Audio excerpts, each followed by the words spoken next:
komunikasi media global mengenai propaganda negara pulau terhadap isu kemerdekaan Papua. Terdapat dua kepentingan. Yang pertama, dukungan Vanuatu yang diberikan kepada kemerdekaan Papua adalah bentuk aliansi etnik antar etnik Melanesia. Dekatnya etnis Vanuatu dan Papua menimbulkan rasa emosional antara keduanya, terutama persoalan kekerasan hak asasi manusia yang dialami oleh masyarakat. Yang kedua, berkaitan dengan keinginan Vanuatu menjadi pemimpin regional negara-negara Melanesia dengan upaya mendukung kemerdekaan Papua, keinginan menjadi pemimpin regional merupakan eksistensi domestik politik Vanuatu. Kelanjutan dari dimensi politik Vanuatu merupakan usaha untuk menegakkan Melanesia Renaissance. Selanjutnya, strategi kontra propaganda pemerintah Indonesia dalam menghadapi propaganda OPM. Strategi ENS. Dari kontra propaganda yang dilakukan pemerintahan, ini dimaksud untuk melakukan penangkalan dari propaganda OPM.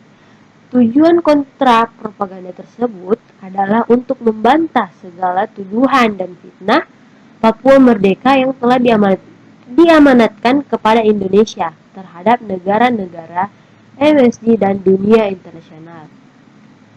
Selanjutnya, strategi WACE, yakni ada 3 cara yang telah dilakukan oleh Kodam Papua dalam menangkal gerakan OPM. Kodam Papua menjadi otoritas pertama dan lembaga terdekat dengan organisasi tersebut. Hal ini mendukung dan aturan perumusan strategi yang menjelaskan bahwa pengaplikasian strategi dilakukan dari atas ke bawah. Nah, berikut strategi WACE. Yang pertama, pembinaan Komsos.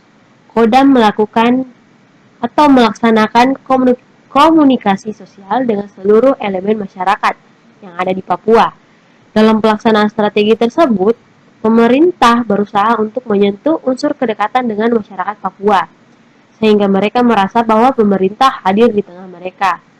Strategi yang kedua, Bin One Will, yakni pembinaan perlawanan wilayah.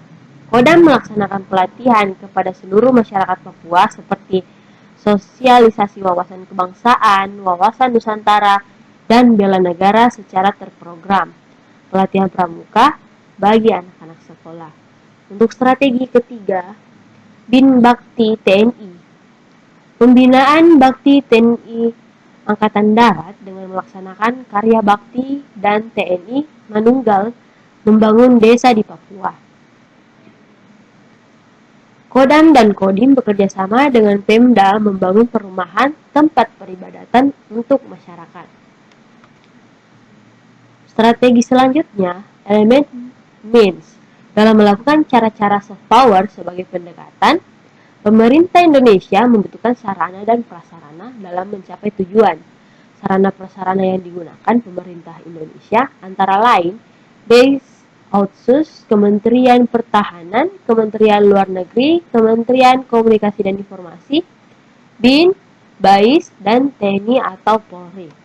Nah, diplomasi pemerintah Indonesia terhadap negara-negara anggota dalam isu Papua Merdeka. Yang pertama, variabel aktor yang melaksanakan diplomasi ke negara Republik Vanuatu, baik dimensi manajemen berita, komunikasi strategis, maupun pembangunan relasi masih sangat didominasi oleh peran state actor. Nah, peran non-state actor seperti lembaga swadaya masyarakat atau LSM dan media-media nasional maupun internasional tidak terlihat ikut berperan dalam dimensi pembangunan relasi. Diplomasi pemerintah Indonesia, pelaksanaan ketiga, dimensi diplomasi publik, yaitu manajemen berita, komunikasi strategis, dan membangun relasi tidak didukung oleh lembaga independen yang khusus untuk menangani konflik kasus insurgensi di Papua. Hal ini menyebabkan dimensi manajemen berita dan komunikasi strategis dijalankan secara tidak terarah dan terukur, serta tidak terkoordinasi dan kesinambungan. Dan target dari diplomasi ini menjadi tidak tepat sasaran. Diplomasi publik yang dilakukan pemerintah Indonesia terhadap negara-negara anggota menjadi terhambat dengan adanya doktrin Melanesian Renaissance, sehingga pelaksanaan di lapangan menjadi tidak optimal. Kuatnya doktrin Melanesian Renaissance ini menjadi penghambat maksudnya diplomasi publik Indonesia akan dominasinya melekat dalam perpolitikan negara Republik Vanuatu. Mungkin cukup sekian dari saya.